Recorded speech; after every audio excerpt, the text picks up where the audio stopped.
యెషయా గ్రంథం 53వ అధ్యాయం 6-7 వచనాలు. మనమందరము గొర్రెల వలె త్రోవ తప్పిపోతిమి. మనలో ప్రతివాడును తనకిష్టమైన త్రోవకు తొలగెను. యెహోవా మన అందరి దోషమును అతని మీద మోపెను. అతడు దౌర్జన్యము నొందెను, బాధింపబడినను అతడు నోరు తెరవలేదు. వధకు తేబడు గొర్రెపిల్లయు, బొచ్చు కత్తిరించు వాని ఎదుట గొర్రెయు మౌనముగా ఉండునట్లు అతడు నోరు తెరవలేదు అనే మాట 7వ వచనంలో 2 సార్లు మనకు కనబడుతుంది. Jesus remain silent, Jesus remain quiet under pressure. ఇది చాలా క్లిష్టమైనది. ఎందుకంటే ఈ లోకంలో ఎవ్వరూ పొందనంత శ్రమ సిలువలో యేసుక్రీస్తు ప్రభువారు పొందారు. ఆయన అంత శ్రమ పొందుతూ అసహనముతో కూడిన మాటలు కానీ, అసహనముతో కూడిన ప్రవర్తన కానీ ఎక్కడా కూడా ఆయన కనపరచలేదు.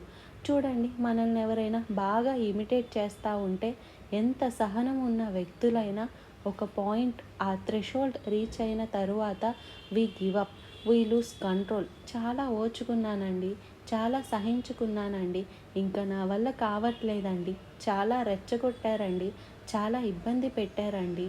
చాలాసార్లు మనం ఎంత కంట్రోల్లో ఉందాం అనుకున్నా ఒక పరిమితి వరకు వచ్చిన తర్వాత మన బ్యాలెన్స్ కోల్పోతాం. పరిమితి దాటిపోయిన తర్వాత ఇక నేను తట్టుకోలేను అనిపించినప్పుడు ఏదో ఒక్క మాట బయటకు రాకుండా మానదు.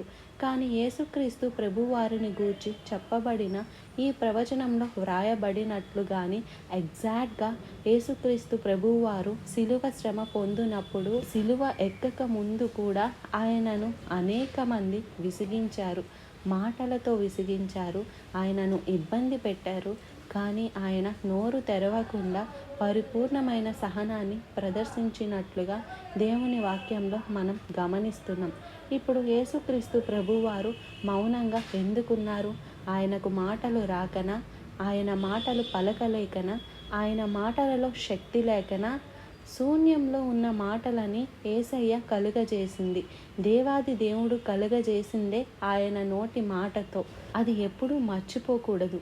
దేవుని వాక్యానికి ఎందుకంత విలువ ఇవ్వాలి? దేవుని మాటలంటే ఎందుకు భయంతో, వణుకుతో మనం స్వీకరించాలి? దేవుని మాటలు ఎందుకు మనం నమ్మాలంటే ఆయన మాటల్లో ఉన్న శక్తి అపరిమితమైనది. అసలు ఏమీ లేనప్పుడు కేవలం మాటే దేవుడు ఉపయోగించి శూన్యంలో నుండి సమస్తాన్ని దేవుడు కలుగజేశాడు.